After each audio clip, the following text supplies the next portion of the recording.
சீமானை பொறுத்த வரைக்கும் அந்த திமிரு இருக்கு, பணத்திமிரு இருக்கு, அதிகார திமிரு இருக்கு. ஏன்னா முன்னே வந்து இந்த சம்மன்னத்துக்கு நான் குப்பையில போடுவேன். ஆமா ஆமா, திமிரு இருக்கு. ஏன்னா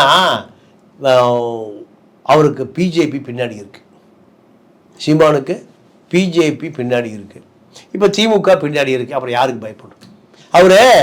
நீங்க வர, அதாவது காவல்துறை டிசி ஒரு வனிதாவுக்கு திமுக போஸ்டிங் வேணும்னு பேசுறாரு.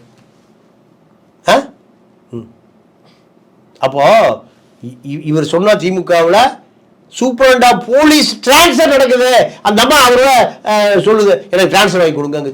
புரியுதா? அப்போ இவர் சபரீசனோடையும் திமுக தலைமையோடையும் தொடர்பில் இருக்கிறார். அப்போ திமிர் வரத்தானே செய்யும். நம்ம ஏட்ட போய் ஐயா வணக்கம் ஐயா ஏதாவது பார்த்து செய்யுங்கய்யா, நம்ம என்ன சாராயமாக கடத்த போகிறோம், கஞ்சாவை கடத்த போகிறோம், இப்படி நிலைமை. ஆனால் அவர் டிசிக்கு போஸ்டிங் வாங்கி தர்றாரு. இல்லை அவர்கிட்ட போய் என்னை வாங்கி கொடுங்கன்னு கெஞ்சுறாங்க. அப்படின்னா எந்த அளவுக்கு லாபி இருக்குன்னு பாருங்க. அவர் அங்கே ஒரு கைத்தறி வச்சிருக்காரு, அமெரிக்காவில் ஐடியில் வேலை பார்த்தவர், அதை விட வருமானம் சீமா கிட்ட வருது. அவர் என்ன பண்ணுறாரு?